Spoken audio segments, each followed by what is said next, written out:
Before you begin, we recommend the following. You assemble the product in the same location you intend to use it. Although most steps can be performed by one person, you will need a second person to accomplish some steps. When removing the packaging, it is helpful to remove the box lid and then to use it to collect all the packaging materials that will later be discarded. You will also want to lay all the parts out where they can be readily available. Leave the product on the box for assembly. Step 1. Tip the treadmill onto its right side. Attach the base ground wire to the base. Make sure that the grommet is pressed into the square hole. Step 2. Attach the wheel to the base, being careful not to over-tighten the nut. Attach the thick and thin base pads to the base. Do not over-tighten the screws while attaching the base pads. Press a base cap into the base. Step 3. Identify the left upright.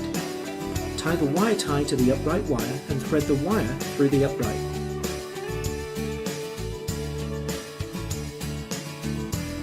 Step 4.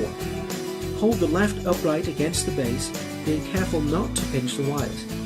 Partially tighten the screws and the washers into the left upright and the base. Step 5.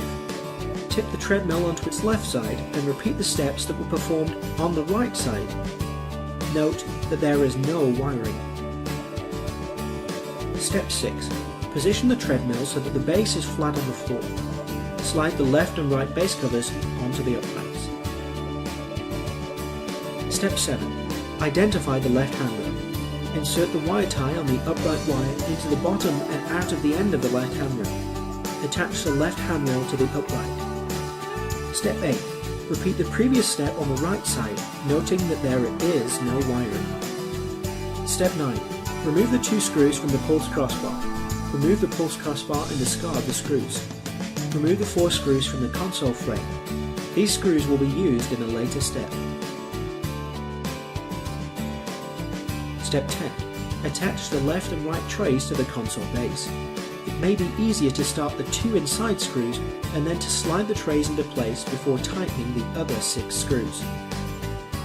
Step 11. Important. To avoid damaging the pulse crossbar, do not use power tools and do not over-tighten the screws. Orient the pulse crossbar, then attach to the left and right handrails. Start all 4 screws and then tighten them, making sure that the upright wire isn't pinched. Firmly tighten the 4 screws.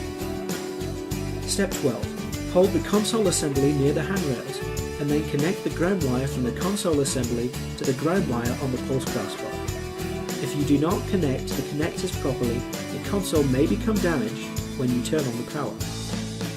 Step 13. Set the console assembly on the left and right handrails.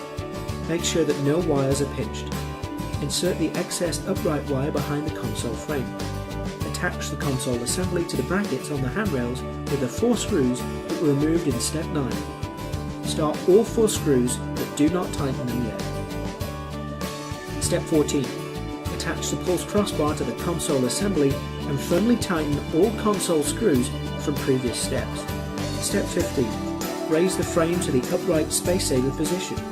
Remove any ties from the end of the storage latch.